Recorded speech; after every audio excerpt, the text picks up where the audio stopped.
Hey, what's up everybody? It is Brittany. So that was so ugly, but anyway. So Venus retrograde, huh? It's coming. It will be taking place from May 13th into June 25th. So let's get into it. I'm gonna give y'all some of my tips and my advice to kind of navigate in this energy as best as you can. And y'all can kind of comment, let me know what you're thinking, let me know what's been happening so far, because we are already in shadow period. For those of you who follow astrology, and for those of you who don't, let me tell you a little bit about Venus. So Venus is the planet of love and attraction, romance, art, and it also rules finances and abundance. So when Venus is direct, wherever it is in your chart, it kind of brings the flow of abundance and life into that area. In your typical chart, wherever your Venus is, it kind of tells you what you're attracted to, what's attracted to you, your love language, how you give love, and how you like love received. So under this time period, it'll be kind of taking a pause and give you the opportunity to reevaluate and review what you love, how you love, what you're attracted to. And so you can imagine that this will be pretty intense energy. So number one, what you can expect during this time frame will be the return of exes. Yay! We all love exes. No, yeah, a lot of exes returning, because the purpose is supposed to be for you to kind of review how you expressed or showed love within that phase of your life. And so you're supposed to kind of look at it as a point of where you were and where you are now. So some people do kind of get wrapped up into that cycle again. And for my recommendations, I'll give you kind of some tips about that at the end. You can also expect to kind of have your finances under review. So be reviewing how you spend money. Are you earning money in a way that you love? So is your heart in everything in the way that you make money? You can also be reviewing relationships, committed partnerships, and there also could be like new romance or new loves popping up at this time. So that's something that also can happen during the retrograde. So number two, let me tell you my tips for dealing with each of these things. So number one, let's talk exes. Do not come here. You hear me? Come here. No exes, okay? No exes. They are exes for a reason. Just no. I wouldn't just say like stay away, because it can be like, okay, I'll give you both ends. So on one end of things, they're gonna come back and you'll be able to instantly see how much you've grown or evolved past that cycle in your life. And sometimes it's something that's just for you to reevaluate, things that happen within that partnership or that relationship or that experience that kind of made you who you are now, and kind of give you a reminder that you're going in the right direction. They can even discuss some of those past things with you, and you might be able to see them in a different way now than you were able to back then. So it can actually be something that's pretty healing. It helps you close that chapter or that cycle.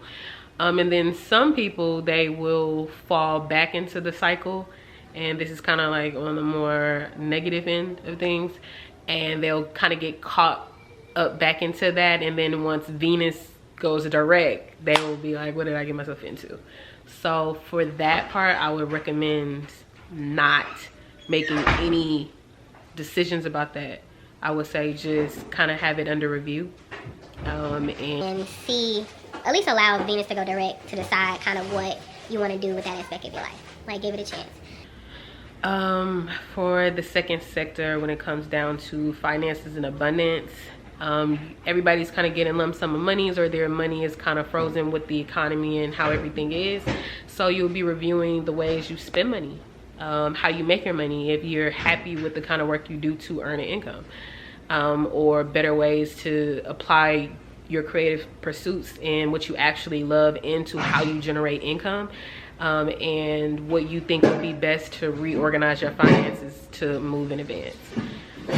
So I would advise, my advice for that is pretty much like writing things down.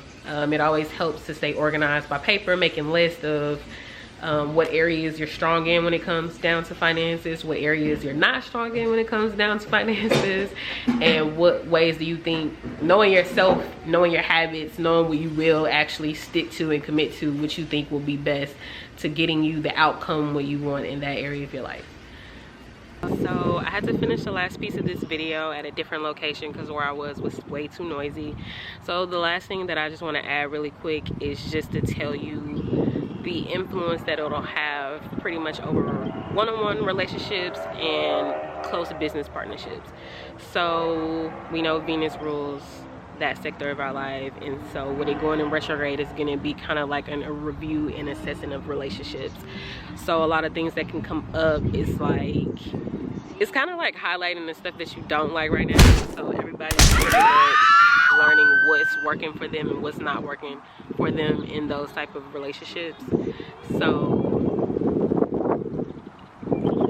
it's encouraged to not make any final definite decisions right now, because this Venus retrograde is also squaring Neptune, which we know Neptune is like the planet of illusions. So things might seem like they're really worse than what they actually are, or on the other end be better than what they appear. So yeah, I was saying that it's not encouraged to make any permanent decisions right now, and I will wait until Venus goes direct to kind of implement everything that you've been able to reassess and reevaluate over this time. So what I feel like would probably be most helpful in your relationships right now is to have like a lot of discussions that was kind of looked over or might have been buried under the rug, kind of write it down to organize it. That way it's kind of not like overwhelming event. Like, write as if it's like a journal entry, and then pick the most important parts that you want to communicate across, because nobody really honestly don't like constructive criticism. So it's hard for those kind of conversations to go well.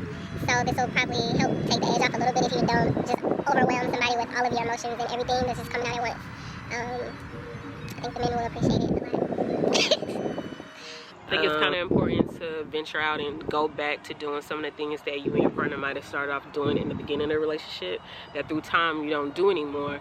Just like movies or common interests that you shared at the beginning, I think it's time. Those are kind of the things that y'all go back in the beginning that kind of brought the attraction or the closeness in the first place. So this would be a good time, especially right now when all the bad stuff is being highlighted, to go find those things that were like common interests in the beginning and spend time doing those things to remember and reevaluate why you're in a relationship in the first place.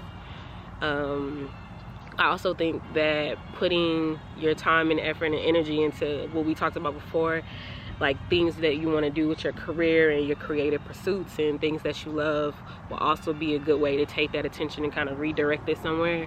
That way it kind of helps you go through this as smoothly and quickly as you can. So that's my great advice. All right, so if you want to know which part of your chart this Venus retrograde will be hitting the hardest, go ahead and comment your birthday. You have to know your birth time, so don't comment if you don't know your birth time, because I'm not gonna be able to tell you. I gotta see your full chart. You can comment your birth date and your birth time, your partner's birthday and a birth time, and I'll hook y'all up. I'll let y'all know all the tea. So yeah, thank y'all for watching, and I love y'all. Peace.